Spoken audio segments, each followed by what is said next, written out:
So the last hour macro and the MOC macro are basically the easiest timings to trade. They're straightforward. It's not everyday trading, but if you can find a specific liquidity pool that is not traded to yet based on that time, then it's one of the easiest setups you can have. It's a no-brainer, especially the MOC macro. It can run a lot, like it has a lot of movement if we have buy side or sell side liquidity that is not taken yet. And if you find the PM session or the AM session in a consolidation back and forth price action and leaving more sell side and buy side liquidity, then these kind of macros, the last hour macro and the MOC macro, are perfect.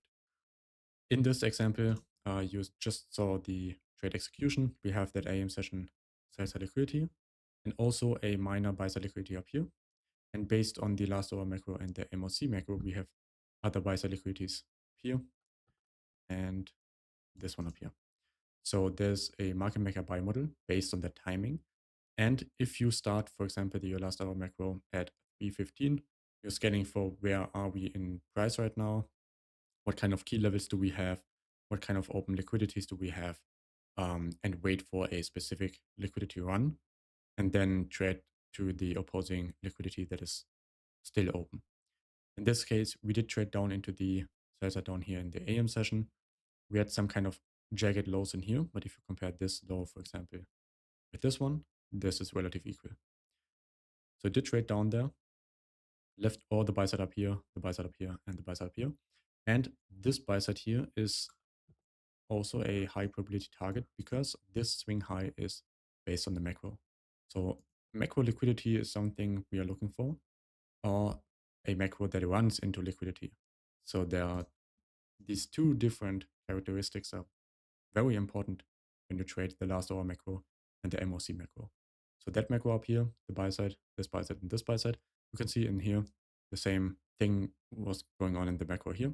The buy side was rated here and the sell side was not traded to yet. So the macro did start its run from here into the sell side liquidity and even down into this. If you want to learn timing and narrative the correct way, join my mentorship. And for the best discount at MyFynnip Futures, use code PatekFynnip at checkout. All links are in the description. On the 15 seconds time frame, you can see we did trade down from a SIBI here into that sell side liquidity, and that sell side liquidity was also coupled with an old first presentation.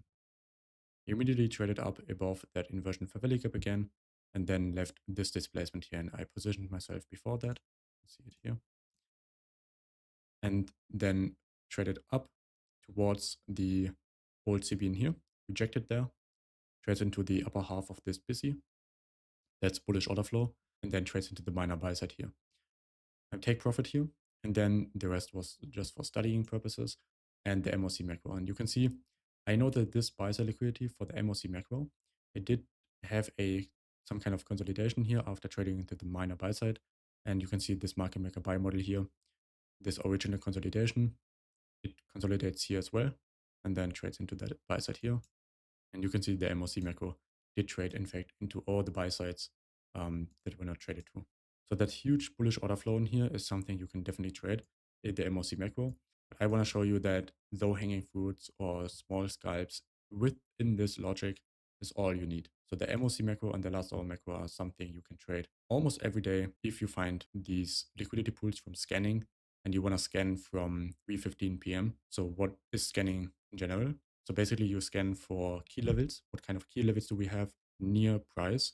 So once we are up here, we do have the first presentation down here. We can have something like a new week opening gap, new day opening gap. Then you want to look for what kind of liquidities do we have.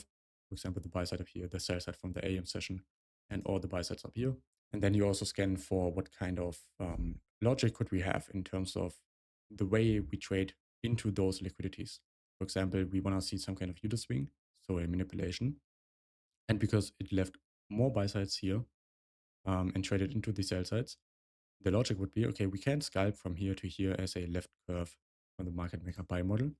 If you don't want to do that, it's totally fine. You just simply wait for a run on sell side liquidity and then have signs that shows something like this. The bullish order flow, trading above old fair value gaps, CBs, and using them as inversion. And then you can position yourself into that, into the buy side liquidities.